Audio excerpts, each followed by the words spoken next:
다음은 정의당 비례대표 류호정 의원 나오셔서 질문해 주시기 바랍니다.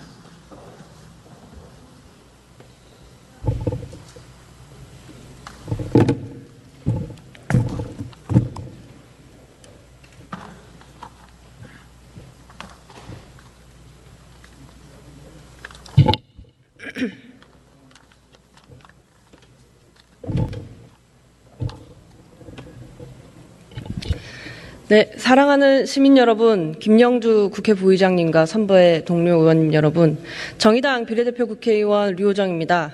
바로 시작하도록 하겠습니다. 한동훈 법무부 장관님께 먼저 질문하겠습니다. 자리를 옮겨주십시오.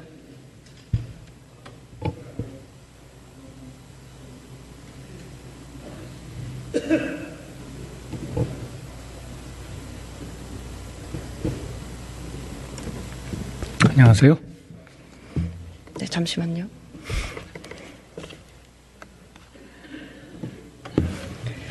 네, 안녕하세요. 이번에는 지난번과 달리 좀 짧게 준비했습니다. 네? 지난번처럼 건설적인 문답이 좀 오갔으면 좋겠는데요. 좋겠습니다. 질의요지서 보셨죠? 네, 대유위니아 임금체불 사건 질문 드리려고 합니다. 네, 제가 그거 보고 내용을 파악하고 왔습니다. 네, 제가 먼저 간략히 요약을 하겠습니다. 대유위니아 그룹은 자동차 부품, 전자제품 제조업 특화 중견기업 집단입니다. 이 그룹 계열사인 위니아 그리고 위니아 전자 모두 임금 체불이 상당합니다. 특히 위니아 전자는 체불 임금과 퇴직금이 400억 원이 넘습니다. 고용노동부는 최근 위니아 전자 관련해서 임금, 퇴직금, 미지급 신고 200여 건에 대해서 검찰에 기소 의견 송치했습니다. 장관님, 우리 경찰이 이 사건 수사를 어떻게 하고 있습니까? 경찰이요? 검찰이요. 검찰은 지금 이 임금 체불에 대해서 굉장히 심각한 범죄로 인식하고 있습니다. 그렇기 때문에 지금 이원석 검찰총장 명의로 낸 업무 개선 방안이 6개월간 최근에 임금 체불 사업주 6명을 구속했고요. 출석 부른 경우에 체포영장하고 있습니다. 그리고 정식 기술도 대단히 높아졌고 23개 검찰청에서 체불사건 전문 형사 조정팀을 운영하고 그리고 출석 어려운 지역 주민을 위해서 출장 조정실 마련하고 있습니다. 물론 그게 바로 말씀하신 개별 사건에 대해서 어떻게 하겠다고 제가 말씀드릴 수 있는 문제는 아닙니다만 의원님 말씀하신 건 400억이 넘습니다. 그게 말은 숫자지만 그게 한 명 한 명이 그게 각 가정에 정말 굉장한 고통이었을 것 같습니다. 반드시 해결돼야 될 문제고 그게 뭐 형사적인 측면에서는 엄정하게 책임져야 될 사람이 책임질 수 있도록 검찰이 잘 할 거라고 생각합니다. 네, 제가 이 건은 두 가지만 짧고 굵게 부탁드리고 마치려고 했는데 한 가지는 제가 부탁을 안 드려도 될 것 같습니다. 법무부가 엄벌을 하겠다라는 말로 들리거든요. 엄벌을 약속할 수는 없는 것이 어차피 범죄 혐의를 밝혀야 되는 것이고요. 다만 이런 범죄가 사실이라면 묵과할 수 없는 범죄입니다. 네, 여당이 어제 임금체불에 관한 무관용 원칙을 강조했고요. 반대할 야당은 없고요. 고용노동부도 8월부터 임금체불에 대한 기획근로감독을 확대하겠다라고 했습니다. 윤석열 정부의 그 노사법치주의가 잘 지켜질 수 있기를 바라겠고요. 두 번째로 진짜 사장이 임금 체불을 좀 해결할 수 있도록 말씀하신 대로 한 명 한 명의 소중한 그 임금이지 않습니까? 해결하지 않을 수 없도록 이 문제를 정부가 그러니까 적극적으로 나서야 하는데요. 법무부도 마찬가지입니다. 이 사건 최종 책임자는 대표이사가 아니라 그룹 회장이거든요.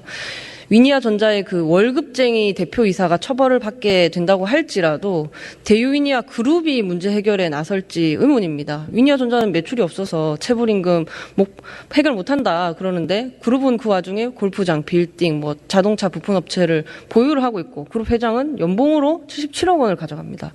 업계 3위입니다. 이 그룹 회장의 책임을 또 물을 방법은 없겠습니까? 지금 현재 진행 중인 굉장히 많은 건수의 사건이 진행 중이잖아요. 거기 누구 하나를 두고 이 사람을 어떻게 잡겠다 이렇게 말씀드릴 수는 없습니다. 이런 대안은 좀 부적절합니다만 다 말씀드린 것처럼 몇백억의 체불이 일어났다. 이거 일하고 돈 못 받는 나라가 아닙니다. 우리나라 그래서는 안 되고요. 액수가 크기 때문에 어떻게든 간에 저희가 검찰 입장에서 해결할 수 있도록 검찰이 굉장히 심각하게 이 사안을 보고 있다는 보고를 받았습니다. 네, 제가 알기로 한동훈 검사는 동국제강과 대우조선해양 그리고 SK, 삼성그룹 기업범죄를 엄벌한 검사였죠. 그리고 법무부 장관은 검찰 사무의 최고 감독자이고 일반적으로 검사를 지휘 감독할 권한과 책임이 있습니다. 그렇기 때문에 한동훈 법무부 장관님이 이 자리에서 검찰이 임금체불 관련 사건들의 진짜 책임자를 찾아서 엄중히 처벌할 수 있게 하겠다. 의지를 밝혀주시면은 들으시는 이 노동자분들이 굉장히 응원을 받을 것 같은 힘을 얻으실 것 같은데요. 그건 제 개인적인 의지가 아니고요. 국가가 당연히 해야 될 일입니다. 열심히 일했는데 몇백억을 못 받으면 되겠습니까? 그리고 이 분들이 각각 또 집에서 그걸 생활하던 분이 그렇게 끊겼을 때 뭐 카드값 몇 달 끊겨도 힘들잖아요. 근데 이렇게 퇴직금까지 오래 하면 정말 고통이 클 것 같습니다. 그 고통에 공감하고요. 그런 차원에서 검찰도 이 투명하고 객관적으로 그렇지만 이게 무슨 뭐 죄를 전제라고 누굴 잡으러 간다 이렇게 말씀드릴 수는 없습니다. 객관적으로 범죄 혐의를 밝혀서 책임져야 될 사람이 책임질 수 있도록 검찰이 잘할 거라고 생각합니다. 그렇게 하겠다는 보고를 받았습니다. 네, 노동자들 대신해서 부탁드린 거고요. 제대로 수사하겠다는 뜻으로 이해를 하겠습니다. 그렇습니다. 네, 다른 질문인데요. 김태우 전 강서구청장 이야기를 좀 해보겠습니다. 아시는 것처럼 올해 5월 18일에 문재인 청와대 특별감찰반 수사관이었던 김태우 전 강서구청장의 공무상 비밀 누설의 죄가 대법원에서 확정됐습니다. 그런데 5월 18일에 형이 확정된 범죄자가 8월 15일에 사면되는 기막힌 일을 국민들께서 보시게 됐는데요. 물론 특별사면권은 대통령 고유 권한입니다. 저는 사면이 매우 부적절했다고 생각하지만 또 찬성 의견 또한 없지 않은 것으로 알고 있습니다. 장관님은 당시에 사면 대상자 발표하시면서 이번 사면으로 국가적 화합을 기대한다 라고 말씀하셨는데요. 여전히 사면은 정당했고 국가적 화합이 이루어졌다고 생각하십니까? 이 문제에 대해서는 제가 약간의 개인 의견까지 섞어서 말씀드리겠습니다. 어떤 사면도 국가적 화합이란 말을 뺀 적은 지금까지 역대 대한민국 역사상 없어 보입니다. 사면이라는 것이 대통령의 헌법상의 정치적 결단인데 역대 정부가 할 때마다 다 이런 찬반 의견들이 있었습니다. 저는 또 개인적으로 나름의 의견이 있습니다만 또 이 임무를 보조하는 입장에 또 있다는 말씀을 드립니다. 그리고 그게 확정 이후 짧은 기간에 되는 거는 의원님 보시기에는 약간 오해가 있을 수 있을 부분은 과거에 그런 전형이 굉장히 많았다는 말씀을 드립니다. 예를 들어서 임건 신동원 국정원 사건 같은 경우에서는 한 4일 만에 아마 확정 이후에 사면했을 것이고 그리고 지난 정부의 경우에는 문정현 신부님 같은 경우에 한 4개월 만에 한 전례가 있습니다. 그러니까 그게 확정 이후 짧은 기간에 했던 전례는 많습니다. 물론 이 사면이라는 것이 무죄 판결을 받은 사람을 사면하는 게 아닙니다. 사면은 죄가 있고 유죄 판결을 법원에서 확정한 사람에 대한 것이기 때문에 그 사람을 어떤 이 사면권으로 그 사람의 죄를 없애주거나 복권시킨다는 것에 여러 가지 의견이 있을 수 있습니다. 의원님이 비판하실 수 있는 의견도 충분히 경청할 만하다는 말씀을 드립니다. 네, 저도 이제 장관님의 판단을 존중합니다만 제 생각은 조금 다른데요. 한 가지 더 질문 드릴 게 있습니다. 예.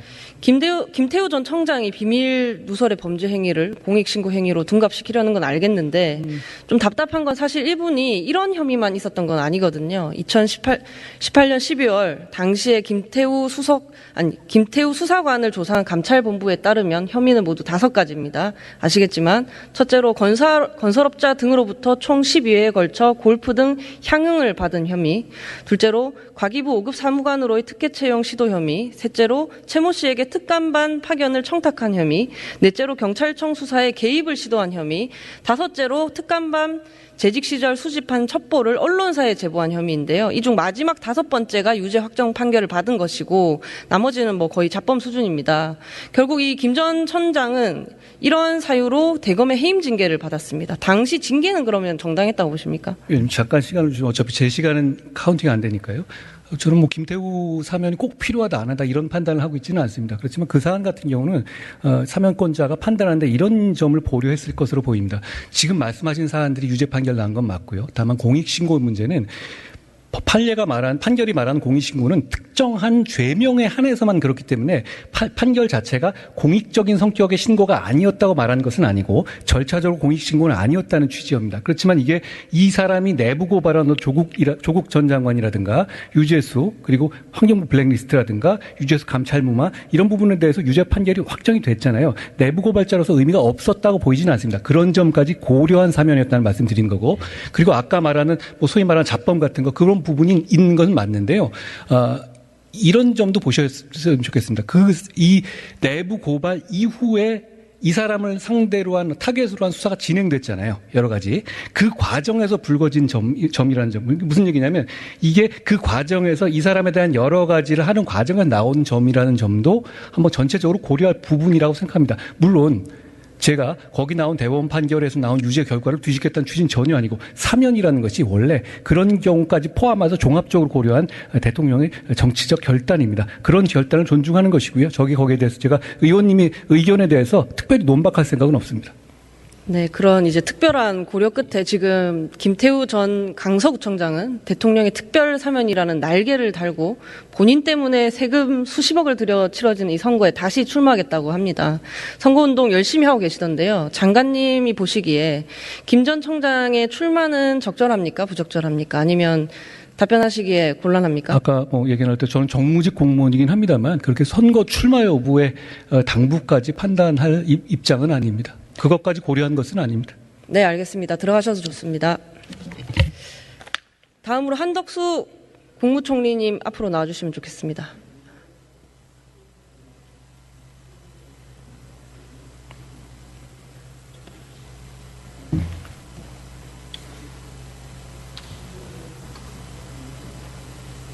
네, 안녕하세요. 안녕하세요. 네, 오늘도 우리는 본회의장에서 열심히 싸우고 있습니다. 총리님도 예전보다 화가 좀 많아지시는 것 같은데요. 좋은 소식을 두 가지 말씀드리겠습니다. 저는 오늘 총리님과 싸우지 않을 겁니다. 그리고 곧 퇴근하실 수 있습니다. 제가 뒤에서 두 번째이기 때문에요. 총리님, 저희가 지금 제21대 국회 마지막 정기회를 보내고 있습니다. 저도 마지막이니만큼 비장한 각오를 했고요. 오늘 대정부 질문도 그런 마음으로 나와 있습니다. 대정부 질문 첫날은 정치에 관한 질문 시간입니다. 총리님은 김영삼, 김대중, 노무현, 이명박 그리고 윤석열 정부까지 5정부에 걸쳐서 보수 진보를 가리지 않고 고위직을 역임한 진기록의 보유자이십니다. 가볍게 질문 먼저 드리려고 하는데요. 이렇게 중용되시는 이유는 무엇이라고 생각하십니까? 그 부분은 정말 모르겠습니다. 네. 자화자찬을 하실 수 있는 타이밍인데도 단호히 철벽을 치시는 겸손함이라고 제가 생각을 하겠습니다. 이런 총리님과 오늘 정치에 관한 질문 시간에 정치 토론을 한번 해보려고 합니다. 질문 요지서를 짧게 보내드렸는데요. 대한민국 국격에 맞게 진지하고 유익한 국격 토론이 되기를 기대합니다. 먼저 총리님은 노무현 정부의 마지막 국무총리셨고 지금은 윤석열 정부의 첫 번째 국무총리이십니다. 총리님께서 그때와 지금을 비교해 보셨을 때 우리 정치는 무엇이 같고 또 무엇이 다릅니까? 당시에 노무현 대통령께서는 제가 총리로 취임했을 그때에 당을 탈당하셨습니다. 그래서 여야가 없었습니다. 그런 과정에서 법적으로는 일종의 정치내각, 중립내각을 구성을 했고요. 그러니까 물론 모든 그 법안이나 예산 같은 것에 대해서 저희는 똑같이 여야에 대해서 설명도 드리고 협의도 하고 했었습니다. 그렇기 때문에 전체적인 정치적인 분위기라 할까요? 이런 것들이 특히 임기 말이고 하기 때문에 뭔가 이렇게 잘 정리를 해야 된다 하는 거였고, 그리고 무엇보다도 엄정한 그런 그 선거, 이것이 대단히 중요하다, 그런 생각을 가지고 있는 내각이었기 때문에 그런 점에서 여러 가지 국민연금법도 문제가 있었고 사립학교법도 문제가 있었고 여러 가지 어려운 법이 있었습니다만 나름대로 여야 간에 잘 협의를 해가면서 협의를 거쳐서 타결을 했다, 이렇게 생각합니다. 저는 사실 그 노무현 정부의 국무총리를 하시던 그 2007년에 전 중학생이라 방금 말씀하신 걸 자료로만 파악을 했거든요. 그러면 그래도 당시에는 협치가 좀 잘 되었던 것 같습니까? 말하시는 걸. 당시에는 제가 아까 잠깐 말씀드렸던 각 위원회별로 총리 공관으로 여야 동반으로 초청을 했을 때 저희가 초청했던 모든 위원회는 다 응해 주셨습니다. 근데 지금은 동반으로 제가 초청은 못했습니다만은 여야가 같이 와주신 위원회는 딱 하나였고요. 나머지는 응하지 않으셨습니다. 네, 지금 뭐 밥 한 번 먹는 것도 너무 대단한 일이 돼버린 지금이라서 지금 우리 정치가 과거보다 훨씬 좋아졌다라고 말하는 분은 전 거의 보지 못했습니다. 차라리 민주화 이후 근 40년 중에 지금이 가장 최악이다라거나 적어도 옛날이나 지금이나 똑같이 최악이다 그렇게 평가를 하시거든요. 정치가 바뀌어야 대한민국이 바뀐다라는 말 저보다 많이 들어보셨을 텐데 전 고개가 갸우뚱해집니다. 적어도 2023년 지금의 대한민국은 반대입니다. 바뀐 대한민국만큼 정치가 뒤쫓아서 바뀌어야 하는 상황 아닌가 싶습니다. 오늘도 보면은 몇몇 정치인들의 유튜브 각은 있었던 것 같은데 국민들께 남는 건 그만큼 또 있었을까 싶기도 하고요. 총리님께서 생각하시기에 지금 정치가 해결해야 할 문제로 어떤 게 있다고 생각하십니까? 기후위기라든지 뭐 그런 것들. 저는 여러 가지가 있겠습니다만은 한 두 가지만 좀 말씀드리고 싶습니다. 우선은 이 정치가 대단히 중요하고 우리 국가의 미래를 결정하는 그러한 하나의 중요한 국가의 분야이기 때문에 우선 좀 합리성, 과학, 지성 이런 것들이 지배하는 그런 정치가 정말 되기를 간절히 평소에 희망을 해봅니다. 그러면 매번 이렇게 4년마다 의원님들께서 다시 선거를 통해서 오시는데 그러면 당신은 후퇴하고 있는 것처럼 느끼느냐 어떻게 느끼느냐 하면 저는 그거는 절대로 진전되고 있고 더 나아지고 있다 이렇게 봅니다. 아마 조금 이해하시기는 어려울 텐데요. 저는 수십 년 동안 정부에 있었고 또 많은 의원님들하고 논의도 해본 사람 중에 하나입니다. 정말 의원님들 열심히 공부하시고 정말 대단하세요. 제가 보기에는. 그런데 이제 다만 그런 것들이 저는 그게 왜 그럴까를 명확히 알지 못하겠습니다. 그러나 저는 이런 SNS와 같은 옛날과는 전혀 달라진 하나의 그 커뮤니케이션의 환경 이런 것들이 정말 불행하게도 우리가 듣고 싶은 것만 듣도록 만드는 그러한 분위기를 계속 만드는 거 아닌가. 어떤 사람들은 그거를 확증 편향적인 그런 그 트렌드라고 얘기하기도 하고 AI가 작동을 해가지고 자기가 몇 개 유튜브를 들어보면 그 다음부터는 똑같은 비슷한 얘기만 하는 유튜브만 계속 그 공급을 해주는 저는 굉장히 그 부분은 큰 하나의 우리의 약점이다 그렇게 생각을 저는 개인적으로는 합니다. 제가 지금 무슨 정치학자도 아니고 잘은 모르겠습니다만 따라서 이렇게 정치가 자꾸 이렇게 양극화가 될 그런 소지를 엄청 가지고 있는 겁니다. 그러니까 우리 정부도 그렇고 우리 정치권도 그렇고 여야 모두가 정말 이것이 국가를 위한 것이 아니니까 정말 우리가 지성과 타협과 또 과학과 이런 것이 지배를 하게 하고 정말 저희가 많이 얘기합니다만 가짜뉴스,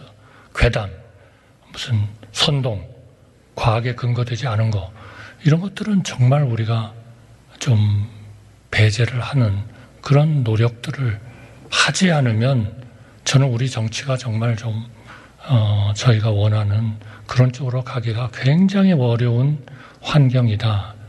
저는 감히 그렇게 말씀을 드립니다. 제가 틀렸는지 모르겠습니다. 아니요, 말씀하신 것 중에 좀 답답함도 느껴지고요.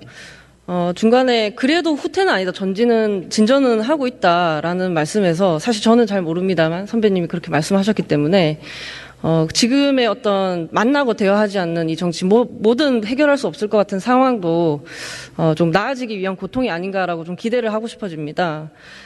말씀하신 것처럼 1987년 민주화 이후에 대한민국 GDP만 해도 12배 성장을 했습니다. 대한민국은 이미 글로벌 차원의 시차는 없는 나라고요. 지금 대한민국 시민에게 미국을 향한 경외심이라거나 일본에 대한 열등감은 없다고 생각합니다. 하지만 언론은 양극단 진영 정치라고 부르는 그런 상황이 지속되고 있고요. 저는 이걸 87년 체제라고 부르는데요.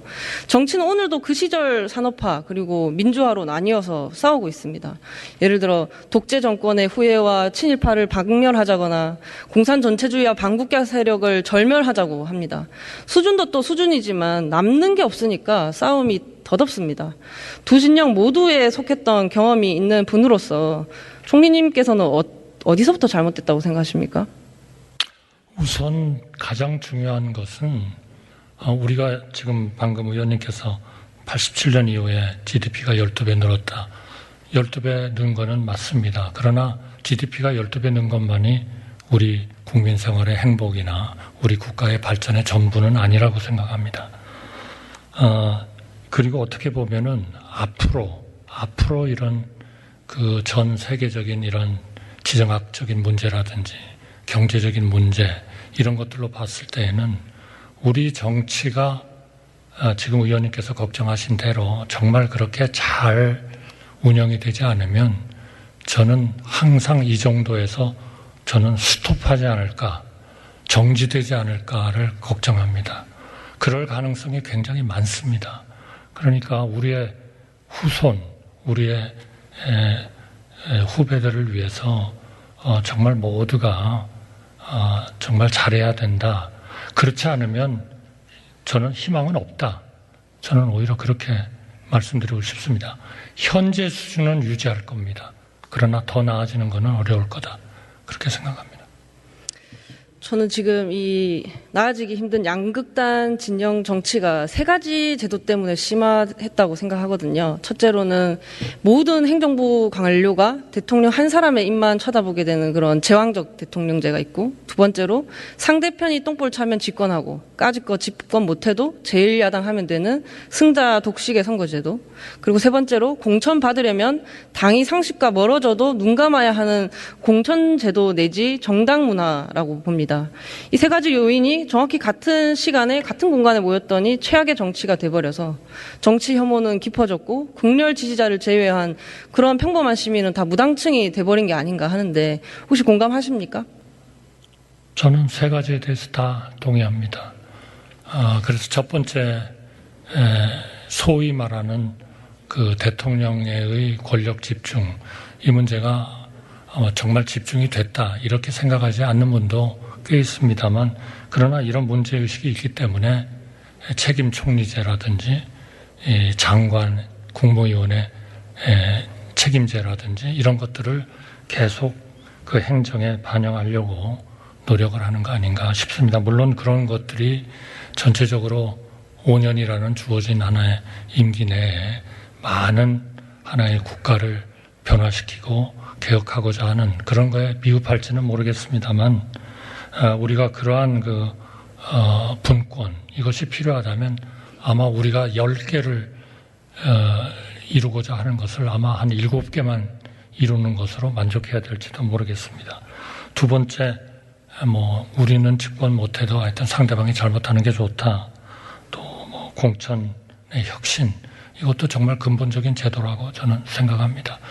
이러한 제도가 우리나라에만 특수하게 적용되는 것이 아니고 많은 외국에 이런 사례들이 있어서 이렇게 나갔을 때 잘된 나라, 이렇게 했을 때 잘못된 나라라는 그런 사례들이 굉장히 풍부합니다. 저는 그런 부분에 대해서 좀 허심탄회하게 우리가 그런 부분을 보면서 필요한 정치개혁도 하고 그런 걸 해야 되는 거 아닌가 그렇게 생각합니다.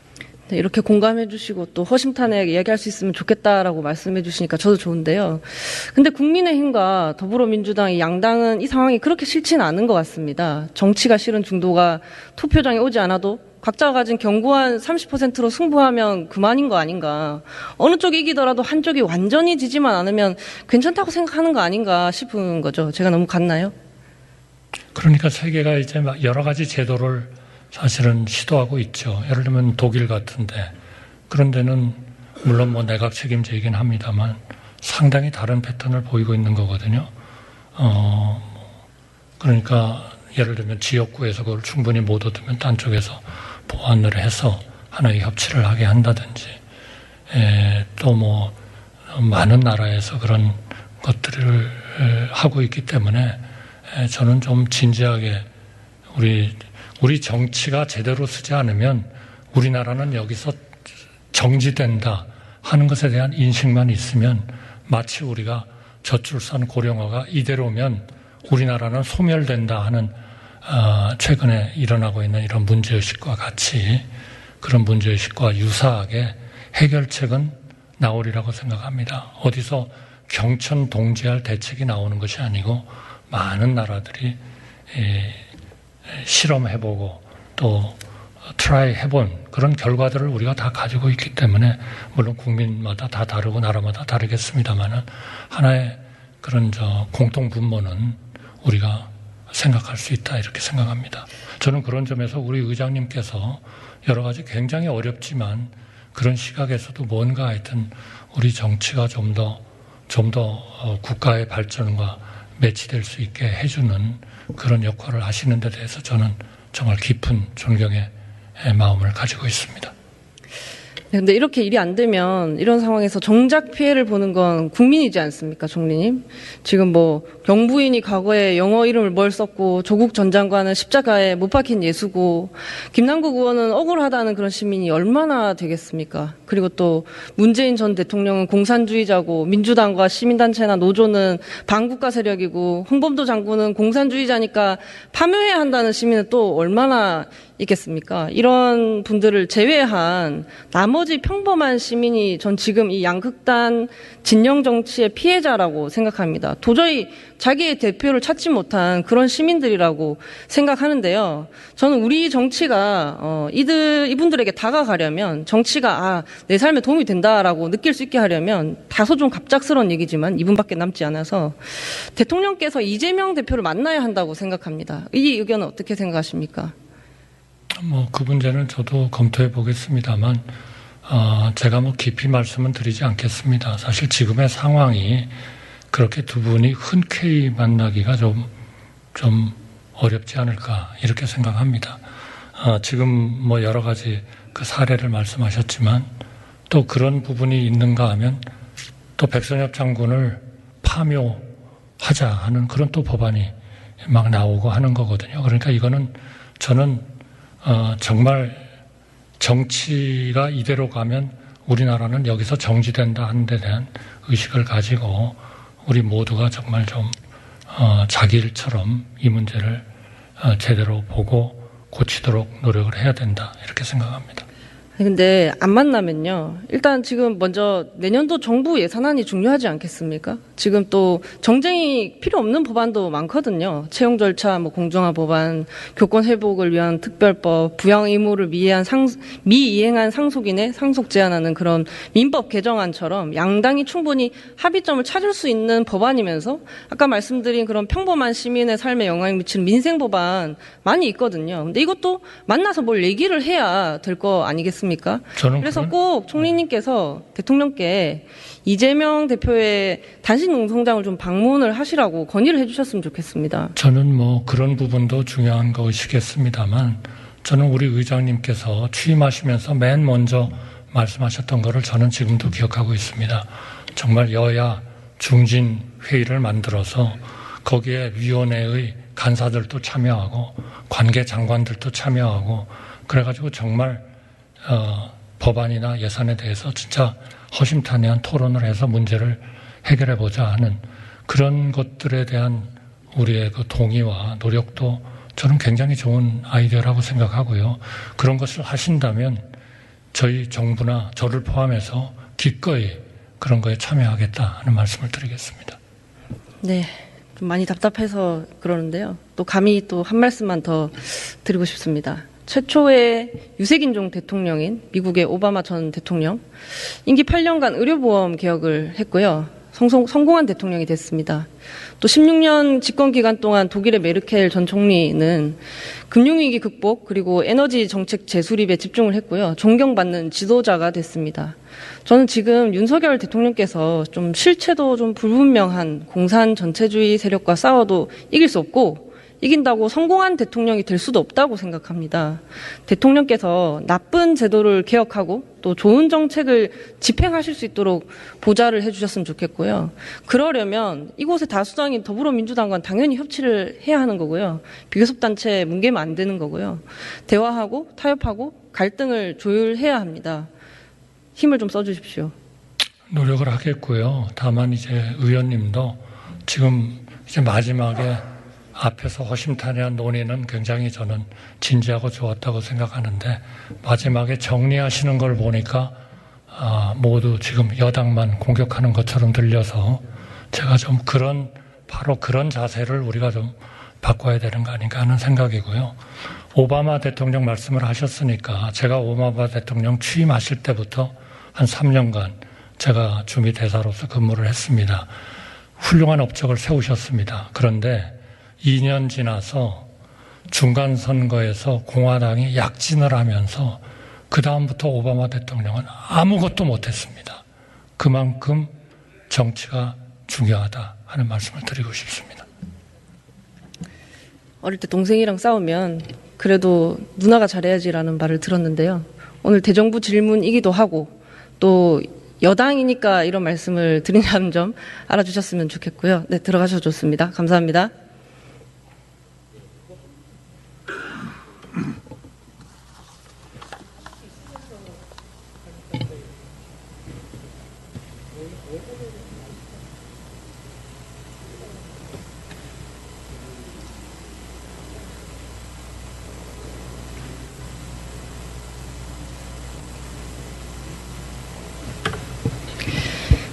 네, 한강의 기적이나 6월 항쟁의 신화는 멀고 생존의 위기는 가까운 시민, 예를 들어 스타트업 창업가, 1인 가구, 엔잡러, 고령 노동자, 모자이크 가족, 장애 시민, 이주 시민처럼 우리 정치가 발견하지 못했었고 발견했지만 외면하고 있는 대한민국 주권자들이 있습니다. 그들을 위해서 대화하고 만났으면 좋겠습니다. 감사합니다.